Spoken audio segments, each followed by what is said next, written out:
tarot desde una perspectiva un poquito más psicológica puede ser entendido como un mapa de la conciencia. En cada momento es un libro de sabiduría y en él podemos encontrar pedazos del alma humana para de una otra forma simbolizarla y sacarla de la abstracción y llevarla a eso, a la movilización de la conciencia.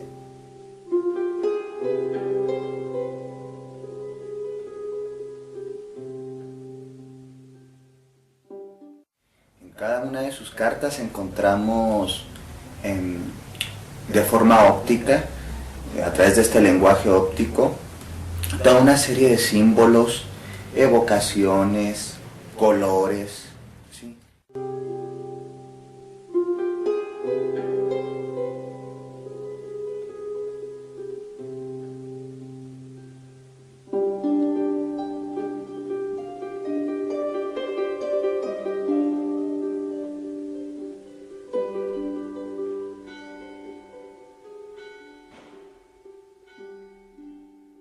En ellos encontramos imágenes que reflejan experiencias arquetípicas, como lo maneja el maestro Jung, en donde todos y todas tenemos que experimentar parte de este proceso.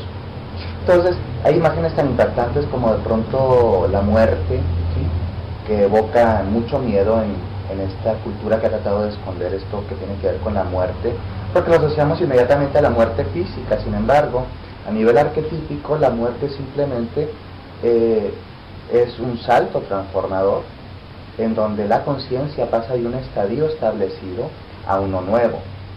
Entonces, la muerte, dependiendo el contexto interpretativo, va a variar en sus significaciones mucho. No tiene que ver únicamente con la muerte física o la degeneración física.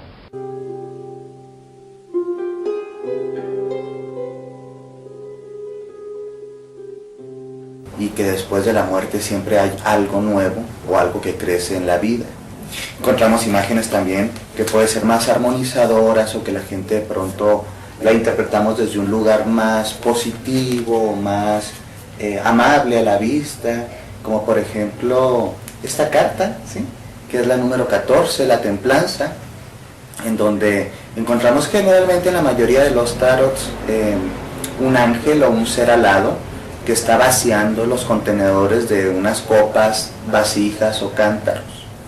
Y habla precisamente de eso, de la capacidad de equilibrarse y entrar en ese estado, ¿sí?, de equilibrio personal, tanto desde el adentro como de la afuera, templarse, tibiarse, ¿sí?, llevar los contenidos del inconsciente y del consciente a un lugar de sinergia, de encuentro, en donde nos sirvan para evolucionar.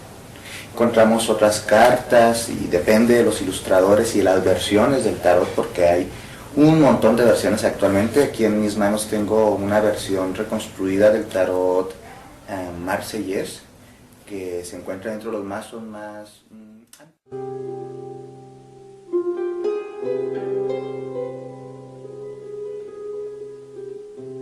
los arcanos, imágenes que nos evocan aspectos religiosos y también aspectos temidos de la construcción ideológica y de todo este rollo judeocristiano. Entonces encontramos al diablo también. El diablo, una carta que evoca en muchas personas el miedo, el mal, ¿sí?, los pecados, la culpa, la destrucción, pero que viéndola desde un aspecto positivo y también un poquito más objetivo, lejos del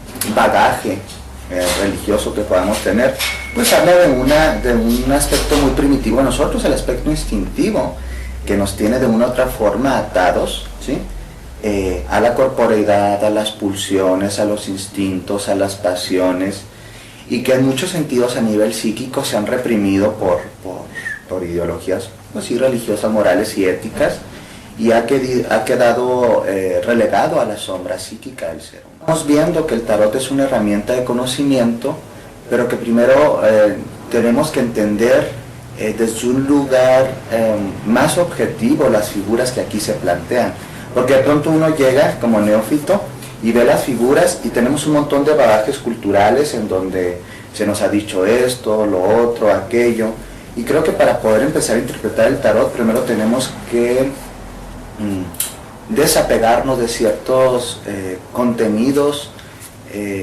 basados en nuestras creencias, religiones y limitaciones, ¿sí?, educativas. Encontramos imágenes raras, confusas, abstractas, pero que a nivel intuitivo, ¿sí?, a nivel no racional, la mayoría de las personas las reconocemos porque tiene que ver con experiencias que todos hemos transitado o transitaremos. Todos tendremos que transitar en algún momento por la muerte, todos tendremos que transitar con el confrontamiento de nuestra propia psique, de nuestra propia sombra, de nuestro propio yo, de nuestro propio ego, ¿sí? Todos tendremos que transitar también por las pulsiones físicas, sensoriales, sexuales, eróticas, que también vienen reflejadas aquí en el tarot a través de varias figuras. De cómo y para qué funciona el tarot. El tarot no funciona como nos han hecho creer para a ver qué me va a pasar en un futuro, qué viene más adelante. Claro, puede ser utilizado con estos fines que podríamos llamar adivinatorios o mánticos, pero tenemos que entender que primero el tarot es un instrumento de autoanálisis, un instrumento de autoconocimiento, es un libro de sabiduría y en él podemos encontrar pedazos del alma humana para de una otra forma simbolizarla y sacarla de la abstracción y llevarla a eso, a la movilización de la conciencia. Entonces el tarot es sobre todo, esto sí es muy muy claro, una herramienta de autoconocimiento y de autoanálisis, y no únicamente un artefacto o un instrumento adivinatorio. Sí, algo así.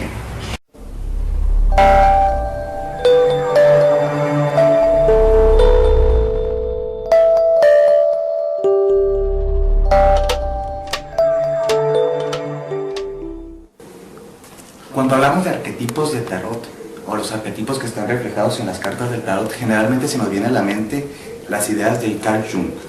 Si bien Jung nunca habló de forma directa, o hizo una correlación directa con lo que eran los arcanos y los arquetipos, a través de las diferentes teorías jungianas se retoman estos enfoques y se entiende a través de este análisis jungiano los arquetipos que pueden estar retratados en este tarot.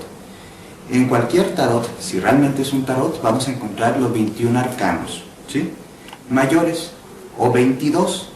En la mayoría de los tarot viene sin numerar la carta número 13, que es la muerte, y también a veces viene sin numerar la carta 0, que es el loco. Entonces serían 21 cartas más el loco, ¿sí?, más los menores.